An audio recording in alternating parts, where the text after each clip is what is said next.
terjadi dan Allah muliakan kita Muhammad dalam perjalanan Isra wal Mi'raj. Lalu Nabi Muhammad mengatakan sampailah Nabi Muhammad pada satu batasan yang tidak ada satu makhluk bisa sampai di situ. Beliau melewati tempat Allah menulis ketetapan manusia dan semua makhluk ciptaannya. Beliau melihat ada pena yang menulis apa yang menjadi takdir untuk makhluk yang ada di kehidupan dunia ini. Semua dilihat oleh Nabi SAW hingga sampai ke satu batasan yang tidak ada satu makhluk kecuali Nabi yang bisa sampai ke tempat tersebut. Rasulullah sallallahu alaihi wasallam balagha ila dhalika al-maqam bin alayhi wa lam yukhatab عليه الصلاة والسلام بخلع عليه. سيدنا موسى بن عمران الكليم وهو على وجه الأرض في ذلك الوادي خاطبه الله اخلع عليك إنك بالوادي المقدس طوى. وهذا فيه إشارة وعلامة على أن ما اتصل برسول الله ارتقى. كانت نعلين ارتقت إلى مقام عال، فكيف بمؤمن حل في قلبه رسول الله محمد تعظيما وإجلالا ومحبة وتكريما؟ كيف يكون هذا القلب؟ وكيف تكون منزلة هذا القلب؟ وأين تكون محلة هذا القلب الذي حل فيه الحب والتعظيم لرسول الله محمد صلى الله وسلم وبارك عليه وعلى آله؟ لا شك أن مقامه علي وأن مقامه مرتفع. ولهذا لما جاء الأعرابي يسأل رسول الله وهو يخطب متى الساعة يا رسول الله؟ فقال رسول الله متى على الساعة؟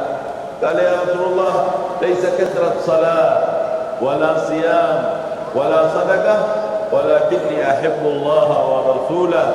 قال له رسول الله صلى الله عليه وسلم أنت مع من أحببت.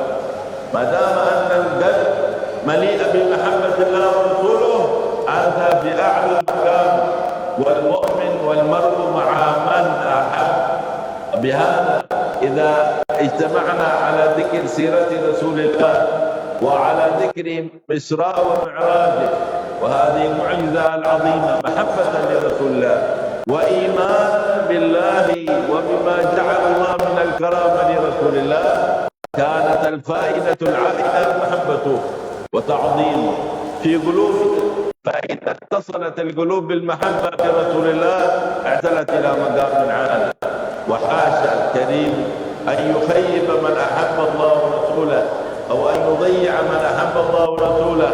ولو رجعنا في هذه الليلة إلا بصدق المحبة لرسول الله للنا من الله الإسعاد والكرامة التي يكرم بها خيار العباد سبحانه وتعالى الجواد الذي لا إله لنا سواه ولا معبود إلا إياه. Nabi kita Muhammad SAW di dalam Isra wal Mi'raj, perjalanan Isra wal Mi'raj ini, beliau menjelaskan itu tidak melepaskan apa yang dipakai olehnya, termasuk adalah sendal yang digunakannya. Sendal itu ikut melewati daripada batas yang tidak bisa dilampaui oleh sekelas malaikat sekalipun. Tapi sendal itu bisa dilewati oleh hanya sebatas kulit yang melekat di kaki, tapi bukan masalah sendalnya. Beliau menjelaskan di kaki siapa sendal itu melekat. Sendal itu melekatnya di kaki siapa. Makanya melewati bisa sampai ke tempat yang tinggi, yang jauh, yang tidak bisa dilampaui oleh makhluk kecuali Nabi. Sendal itu bisa masuk ke dalam surga. Sendal itu bisa sampai ke tempat yang di situ Nabi berjumpa dengan Allah. Beda dengan Nabi Musa waktu masih di dunia, saat ingin berjumpa, pengen ketemu dengan Allah, tiba beliau Nabi Musa di satu lembah yang suci. Saat ingin masuk ke lembah suci tersebut, Allah memerintahkan kepada Nabi Musa untuk melepas sandalnya. Seperti yang Allah firmankan di dalam Al-Quran, wahai Musa, copot kau punya sendal, karena engkau saat ini berada di lembah yang suci dan mulia. Tapi tidak Allah lakukan itu kepada Nabi kita Muhammad. Tidak Allah katakan, ya Muhammad, lepas kau punya sendal, karena kau berada di tempat yang tinggi, yang mulia, sebagaimana yang Allah katakan kepada Nabi Musa. Ini menunjukkan tingginya kedudukan dan derajat dan kemuliaan yang dimiliki oleh Nabi kita Muhammad Sallallahu Alaihi Wasallam. Dan kalau sendal saja itu bisa mendapat kemuliaan karena melekat dengan Nabi kita Muhammad, dengan kaki Nabi Muhammad, beliau menjelaskan tidak mungkin bagi kita orang yang beriman. Karena iman itu bukan sebatas sendal yang bisa dipakai dan dilepas. Iman itu selalu ada di dalam benak kita. Hingga seorang sahabat bertanya kepada Nabi, kapan kiamat tiba ya Rasulullah? Nabi bertanya balik, kenapa kau bertanya masalah kiamat? Apa yang kau persiapkan untuk datangnya hari kiamat? Maka kata sahabat yang bertanya ini, ya Rasulullah, aku tidak mempersiapkan untuk tibanya kiamat dengan banyak puasa, dengan banyak bersedekah, dengan banyak amal. Tapi yang aku siapkan pada diriku apa? Cintaku kepadamu, kecintaan. Beliau menjelaskan di mana tempat cinta? Di dalam hati. Cinta itu bertempat di dalam manusia. Kalau sendal itu bisa dilepas, bisa dipakai. Tapi kalau cinta yang sudah merasuk ke dalam hati, maka itu sulit dikeluarkan. Jadi beruntung orang yang di dalam hatinya penuh dengan kecintaan hanya kepada Allah dan kepada Nabi Muhammad Sallallahu Alaihi Wasallam. Sebagaimana sendal yang tidak mempunyai hati, dia mendapat kemuliaan bisa sampai ke tempat yang tinggi.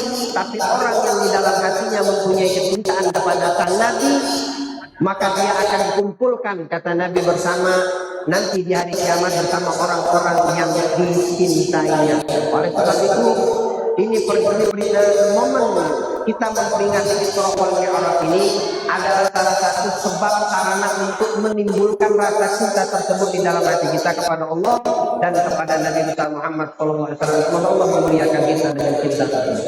Dakhala Rasulullah sallallahu alaihi wasallam ila al-jannah wa ra'a ahli al-jannati min ahli at-ta'ati fiha yun'amun wa dakhala ila an-nar wa ra'a sallallahu alaihi wasallam ahli al-ma'siyati yu'adzabun ومنهم الذين تتثاقل رؤوسهم عن الصلاة أي عن أداء الصلاة للنوم يبقون متثاقلين لا يبادرون بصلاتهم الملائكة ترضخ رؤوسهم بحجارة من النار كلما رضخت رؤوسهم أعادها الله كما كانت أخذت الملائكة الحجارة ورضختها وكلما رضخت تلك الرؤوس المتثاقلة عن أداء الصلاة أعادها الله ترضخ وترضخ بحجارة من النار. هذا أمر جعله الله لمن قال الله عز وجل فيه في القرآن العظيم ويل للمصلين الذين هم عن صلاتهم ساهون هؤلاء المتأخرون عن الصلاة والنائمين والمتباطئين عن أدائها في وقتها ويل لهم.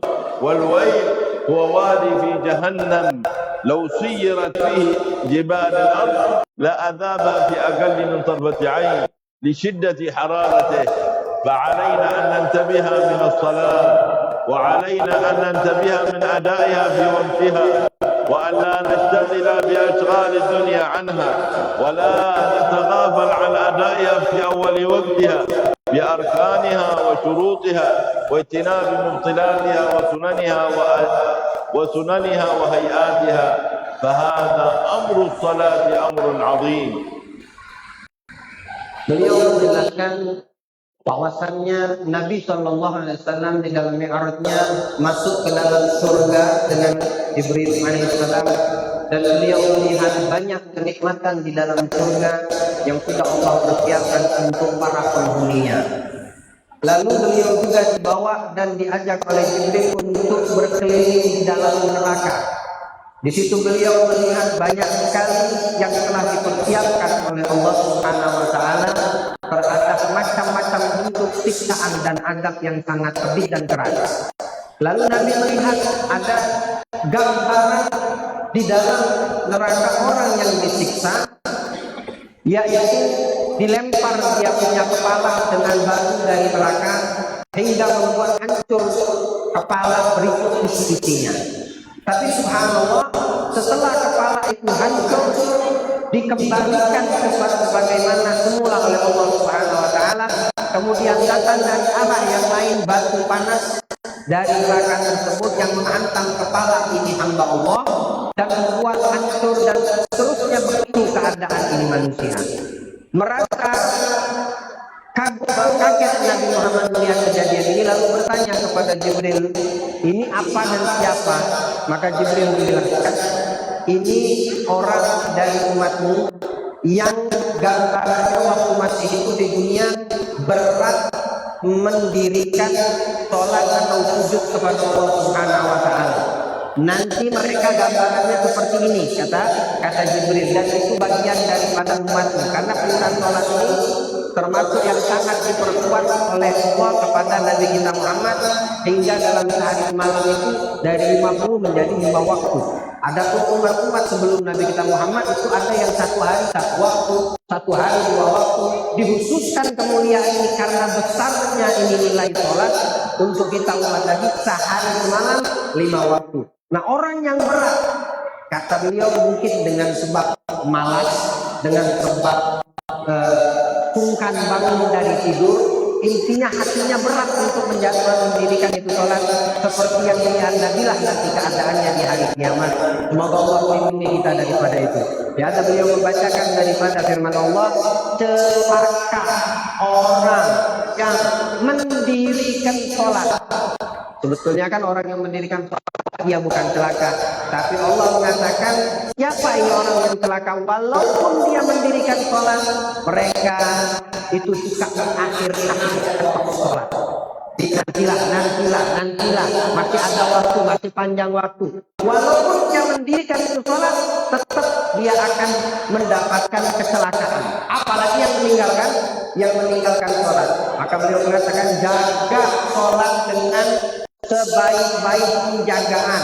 Di awal waktu, jaga dari pelajari hukum-hukumnya, sunnah-sunnahnya yang membatalkan sholat, syarat-syarat sholat, sehingga sholat yang kita kerjakan itu betul adanya sesuai yang diinginkan oleh syariat Islam dan apa yang diajarkan oleh Nabi kita Muhammad sallallahu alaihi wasallam. وذكر الإسراء والمعراج تكون عزيزة على قلب المؤمن في هذا الشهر المبارك، في هذا الشهر المعظم، شهر رجب، الشهر الذي جعله الله فردا من الأشهر الحرم. فتعظيم الأشهر الحرم وتعظيم رجب وتذكرنا بالإسراء والمعراج يجعلنا على تعظيم لله ولأوامر الله واجتناب محارم الله. ومن كان له أبوين فعليه أن يبر والداه، يبر الوالدين، لأن الوالدين أوسط أبواب الجنة. إذا للإنسان أب أو للإنسان أم أو أب وأم، فإذا لم يدخل الجنة من باب أبيه وأمه ببرهما فلا دخول له إلى الجنة. بر الوالدين جعله الله عز وجل سلف في الدنيا، الذي يبر والديه سوف يبره أبناؤه. قال صلى الله عليه وسلم: بروا آباءكم تبركم أبناءكم. قال العلماء في هذا الحديث فوائد عدة، منها أن البار لوالديه يرزقه الله ذرية لا يكون عجيما، هذا واحدة.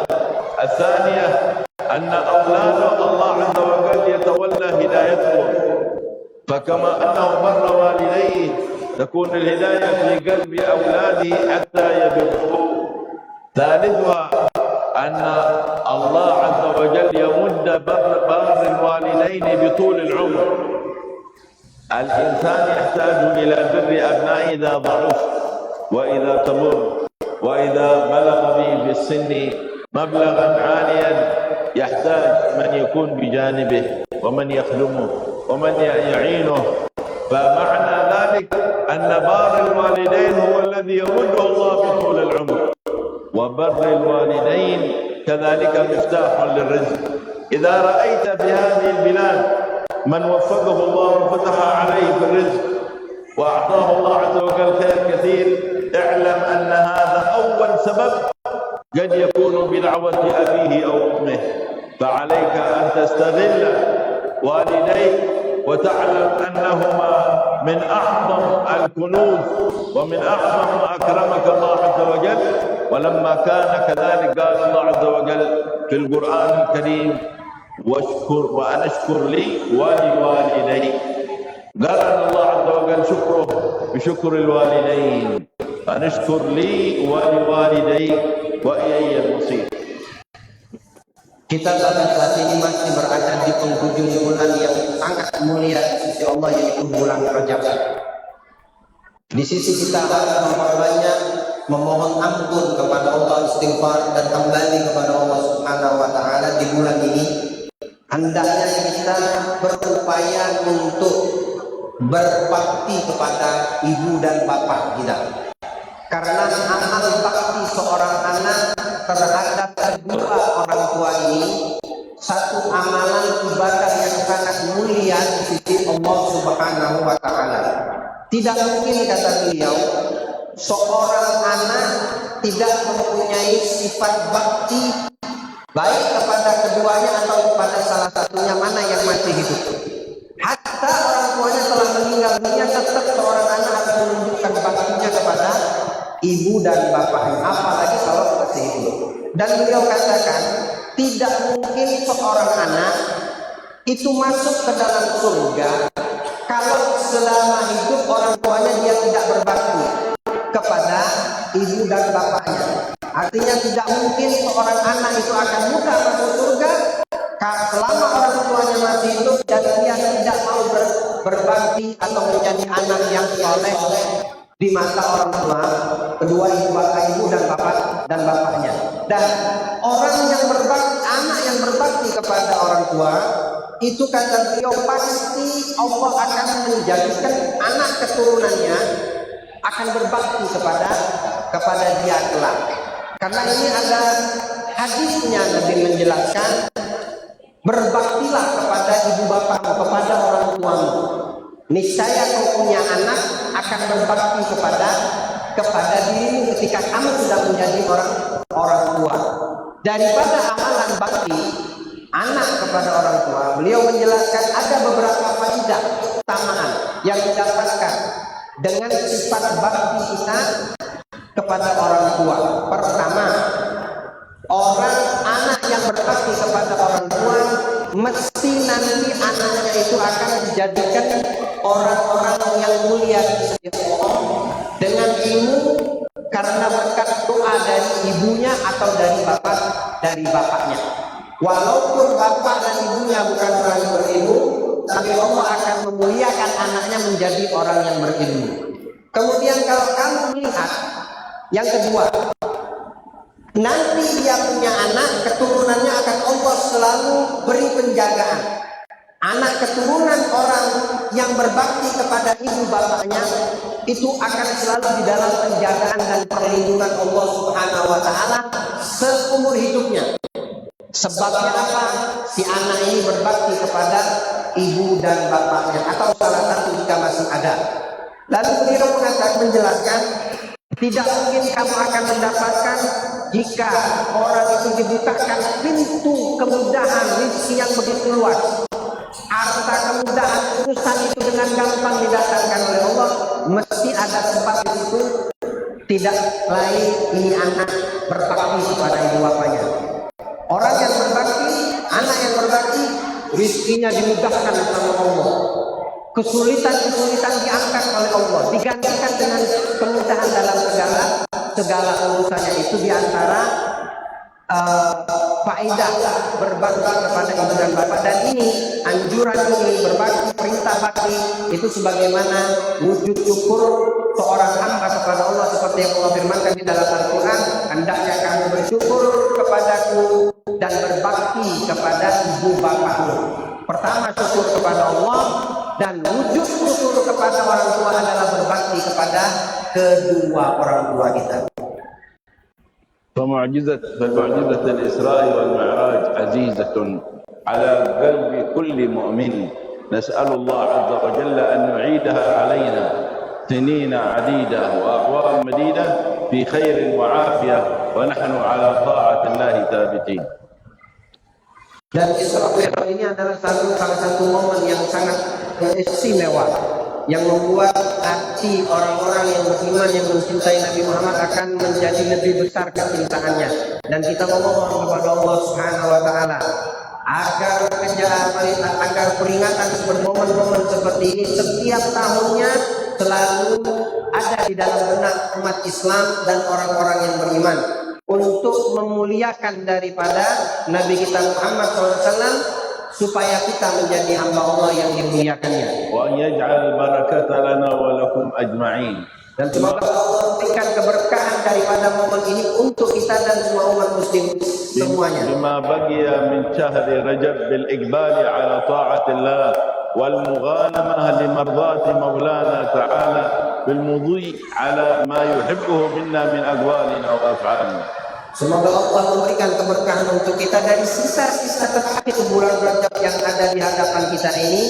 dan mendapatkan daripada kemuliaan bulan tersebut untuk orang-orang yang kita cintai dan untuk orang-orang yang ada di sekitar kita. Waffaq lil qiyam fi layali was-siyam fi nahari wa tilawati al-Qur'an wa dhikri lir-Rahman wa kathrat al-istighfar was-salah ala nabiyyillah al-mukhtar sayyidina Muhammad sallallahu alaihi wasallam. Dan Allah memberikan kemuliaan insyaallah untuk kita dari sisa-sisa bulan Rajab yang mulia ini dengan menjadikan waktu-waktu tersebut bermanfaat untuk kita dengan amalan-amalan yang baik seperti membaca Al-Quran atau memperbanyak istighfar atau memperbanyak sholawat kepada Nabi Muhammad SAW dan menghidupkan malam dengan ibadah atau siang harinya dengan berpuasa dan melakukan semua aktivitas kebaikan yang mendatangkan ridha Allah dari sisa-sisa bulan Rajab yang mulia ini. Wa yuwaffiqana rabbana fima baqiya min Rajab li muwasalati arhamina. وإن كان بين أحد قطيعة وبين أحد من رحمه أن يسدد الله عز وجل وأن يوفق للمسامحة والمصالحة وترك المقاطعة حتى لا يحرمنا ربنا عز وجل من القبول في شهر رجب وأن نكثر من الصدقات وأن نكثر من الأقوال الطيبات وأن نحسن إلى الجيران وإلى جميع أهل الإسلام فيما بقي من رجب وتكون البركة لنا كذلك في شعبان بكثرة الإقبال على الديان في طاعاتك ما يحبه منا ويرضاه ويرتضي عنا.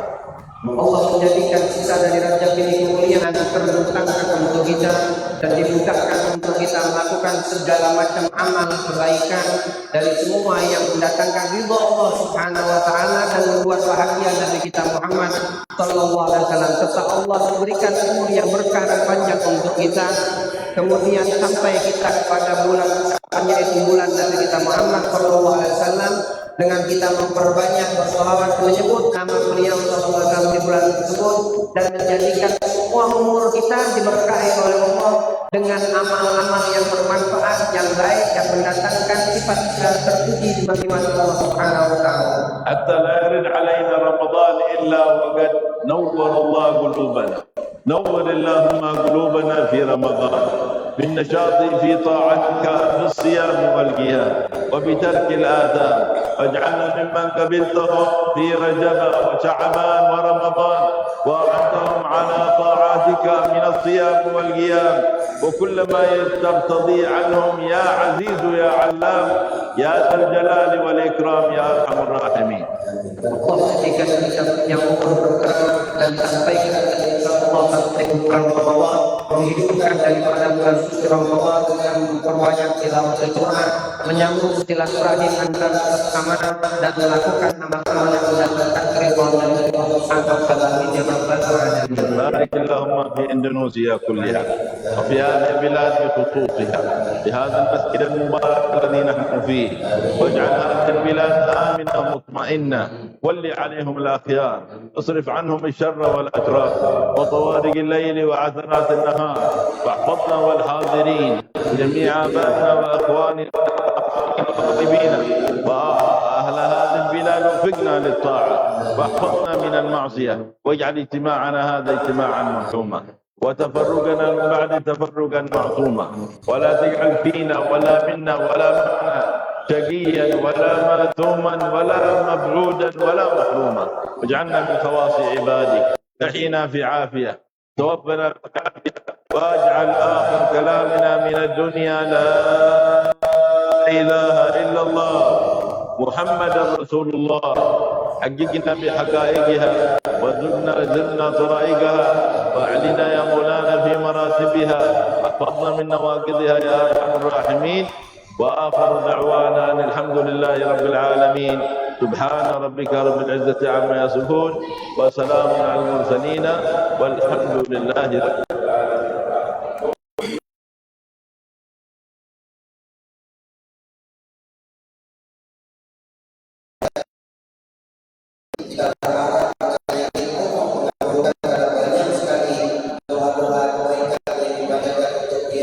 untuk kota Tarakan, untuk muslim-musliman yang ada di Tarakan, untuk orang-orang yang ada di sekitar kita. Semoga Allah mengabulkan insyaallah dan beliau akhiri dakwahnya dengan mengucapkan walhamdulillahirabbil alamin. Assalamualaikum warahmatullahi wabarakatuh. Dengan mengucapkan alhamdulillah, demikianlah seluruh rangkaian acara pada malam ini. Semoga apa yang kita laksanakan mendapatkan berkah dan pahala oleh Allah Subhanahu wa taala. Amin amin ya rabbal alamin. Saya Muhammad Ibnu Riyadi ucapkan assalamualaikum warahmatullahi wabarakatuh.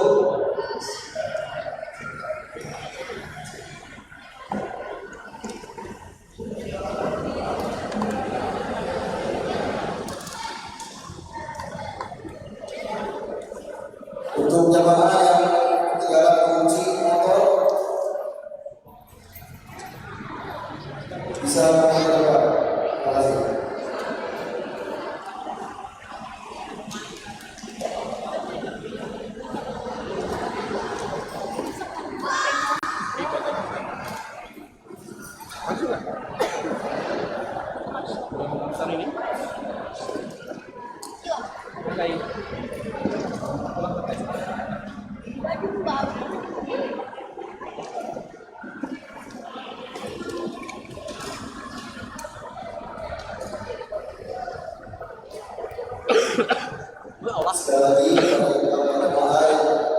Udah ya, HP udah murat nih HP.